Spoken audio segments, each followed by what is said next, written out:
Now, we at BYU take your safety very, very seriously. That's why we've put together this special public service announcement to warn you of the very real dangers that await you here on BYU campus. Ladies and gentlemen, I give you the very best of 2005's real-life police beats. What you gonna do? What you gonna do when they come for you? Bad boys, what you gonna do? What you gonna do when they come for you? MCA, cool. Okay, no, you know what? Forget that. Now I've heard about the violence that breaks out at college football games across the country, especially when teams are playing their rivals. I'm talking fights, riots, police using the tear gas. But that ain't nothing compared to the madness that we saw last year at LaVell Edwards Stadium. Check this out. A BYU fan and a Utah fan had been taunting each other throughout the entire football game on November 19th when it escalated to poking and touching the other stuff.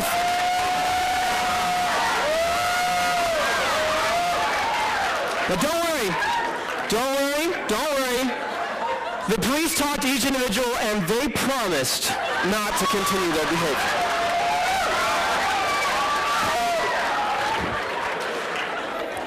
A male student threw a snowball at another male December 3rd by the Joseph F. Smith building. He was cited for disorderly conduct. Cited for disorderly conduct? Okay, you guys tell me. What do you do if someone throws a snowball at you? No, I'd call the cops. Absolutely. The Indian statue, the Massasoit Indian near the library, was decorated with toilet paper Sunday. Not vandalized, but decorated.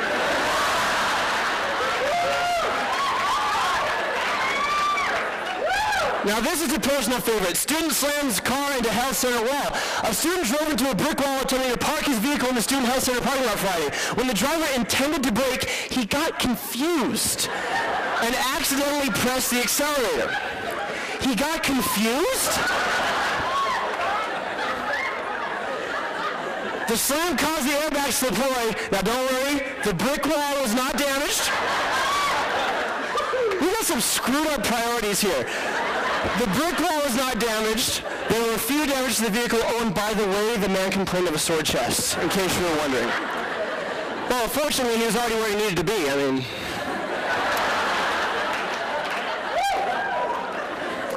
bookstore suspicious activity. A father was trying to play Cupid between a bookstore employee and his son. He tried to pressure her to go out with him, but she told him she didn't want anything to do with her son. Her son? She has a son. I love surprise plot twists. That's great. Now, I'm saying that's a typo. Let me get this straight. A father shows her in the bookstore, tries to set a girl up on a date, and she calls 911. Who are these people? Someone throws a snowball. Someone tries to set you up on a date, and it's like, call 911. Hello? 911? What seems to be the problem? Yes, there's a man here. He's trying to set me up on a date. Okay, don't panic. Don't panic. We'll be right there. You can break out the mace. You have all permission to gouge his eyes out. No one can expect you to be calm at a time like this. Okay, University Police Tip of the Week. Happy Thanksgiving. University Police wishes a happy holiday and safe travel. Be thankful for the good experiences at BYU and the blessing of learning in a great environment. Now that's very thoughtful. How is that a police tip? A male student told the University Police the reason he looked into occupied men's stalls was to find a quiet place to study because he is distracted anywhere else. That's distracting to me.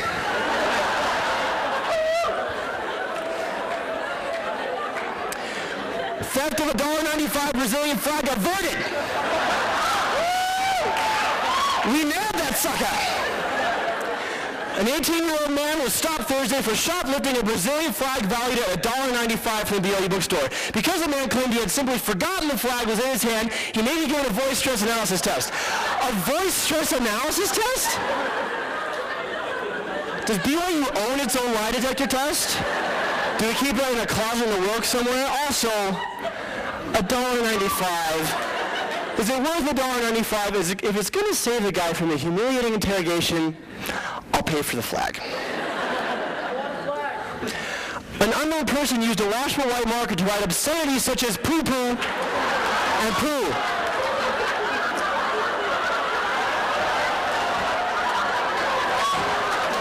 On a black day, how he parked in Heritage Halls.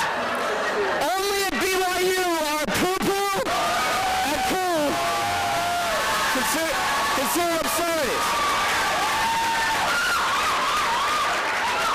Now let me get this straight. Someone writes poo-poo on your car in washable white marker, and you call the cops? Just wipe the poo off your car and get on with your life. Enjoy the second half, everybody!